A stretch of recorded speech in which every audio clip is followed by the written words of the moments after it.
I'm here to talk about success. The first rule of success is to have a vision. You see, if you don't have a vision of where you go, and if you don't have a goal where you go, you drift around and you never end up anywhere. I mean, as you know, I was born in 1947 in Austria after the Second World War. So I was very fortunate that I stumbled onto my vision. And I didn't really like Austria when I grew up. I couldn't wait to get out of there. I couldn't see myself becoming a farmer or a worker in a factory or anything like that. Even though my parents wanted me to stay there and have a normal life.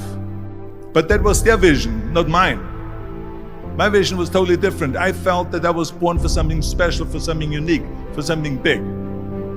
Then one day I went to school. I remember I was 11 years old, and they showed a documentary about America. And there they showed in this documentary the huge skyscrapers, the high-rises, the huge bridges, the 6-lane freeways, and all of this stuff. And I said to myself, that's where I want to be.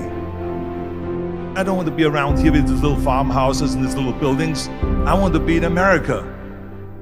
One day after school, I walked by a store in Graz. So I went inside and I looked around, and then I saw a magazine. I saw a bodybuilding magazine that had Reg Park on the cover. Reg Park was then a 3-time Mr. Universe. And I saw him on the big screen as Hercules. I read that and I said to myself, wow, this is the blueprint for my life. This is exactly what I want to do. I want to become a bodybuilding champion just like Reg Park. I want to get into movies just like Reg Park. And I want to make millions of dollars and be rich and famous just like Reg Park. Do you know how great it felt that I knew where I was going? Imagine the majority of people don't know where they're going. I knew where I was going, that I'm going to become this bodybuilding champion just like him. So it was just a question of how do you do it? I was so relieved, because when you have a goal, when you have a vision, everything becomes easy. So people always ask me, when they saw me in the gym in the pumping iron days, they say, why is it that you're working out so hard? 5 hours a day, 6 hours a day, and you have always a smile on your face. And I told people all the time, I said, because to me, I'm shooting for a goal. In front of me is the Mr. Universe title. So every rep that I do gets me closer to accomplishing that goal, to make this goal, this vision turn into reality. Every single set that I do, every repetition, every weight that I lift will get me a step closer to turn this goal into reality. So I couldn't wait to do another 500-pound squat. I couldn't wait to do another 500-pound bench press. I couldn't wait to do another 2,000 reps of sit-ups. I couldn't wait for the next exercise. At the age of 20, I went to London and I won the Mr. Universe contest as the youngest Mr. Universe ever. And it was because I had a goal. So let me tell you something, visualizing your goal and going after it makes it fun. You got to have a purpose no matter what you do in life. You got to have a purpose. 74% hate their job in America. Now, there is not much different when you come to Europe. The majority of people don't like what they're doing, because they're really not doing it because they didn't have a goal and they followed this goal. They just aimlessly drift around, and then all of a sudden there's a job opening, so they get that job because you have to work. But then when you work, it's a chore. It's work. It's not fun.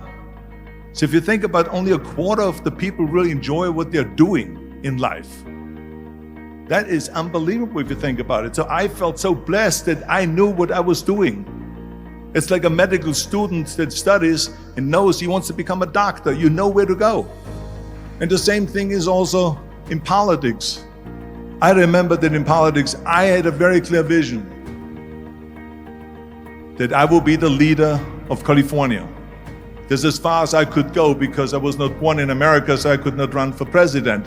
So being the governor of the fifth largest state, I should say the largest state, the fifth largest economy in the world, was for me really the ultimate title, the ultimate accomplishment in politics. So even though people came up to me and says, why don't you go and run for something smaller, you're never gonna make it. I ran for governor, and then 2 months later I became governor of the state of California. Again, because I had a very clear vision what I'm gonna do with California. So that's rule number one, have a vision. Rule number two is, don't listen to the naysayers.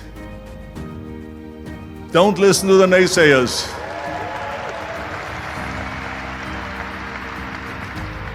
Everything I ever did, the thing that I heard out of people's mouth was, that's impossible. That can't be done. Or no. That is exactly what I heard, and of course I proved to the people that it can't be done. So whenever someone said to me, it can't be done, I heard it can be done. When they said no, I heard yes. And when they said it's impossible, I heard it is possible. I'm a strong believer of what Nelson Mandela said, that everything is always impossible until someone does it. Well, I'm gonna be the one, I said to myself, I'm gonna do it and I'm gonna show it to them. Maybe it has never been done before. That's perfectly fine with me. But I'm gonna do it. And I did not listen to the naysayers. It's all about the hard work that you put in. I said to myself, in bodybuilding, I worked out 5-6 hours a day. I'm gonna do the same thing now for acting. And of course, I went to college to study English. I studied the accent removal, acting classes, and all of this stuff, all day long. I worked and I worked and I worked. And within a short period of time, I made one movie called Hercules in New York, which of course went right into the toilet. But it didn't discourage me. I still had the same vision. And then all of a sudden I did Streets of San Francisco. I did Stay Hungry and Pumping Iron and The Villain. And then all of a sudden I was asked by Dino De Laurentiis and by Universal Studio to star in Conan the Barbarian. And after I did Conan the Barbarian, the director at the press conference said to the press, the director was John Milius. He said to the press, if we wouldn't have had Arnold, we would have had to build one. So think about that. The very body that they said can never be sold because the time is wrong. A few years later, I'm doing Conan the Barbarian, and it was the #1 hit at the box office when it came out in the summer of '82. Think about that. And the director says, if we wouldn't have had his body, we would have had to build one. So all of a sudden, my body became an asset, not a liability. And the same thing was with Terminator. After we were finished filming Terminator, Jim Cameron said to the press, if Arnold wouldn't have had that accent and talked like a machine, I think the movie wouldn't have worked. So think about that. The body and the accent that they attacked was an asset.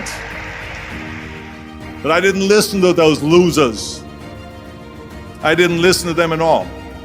It's just the reality of it is that you cannot listen to the naysayers. So this is a very important lesson for all of you.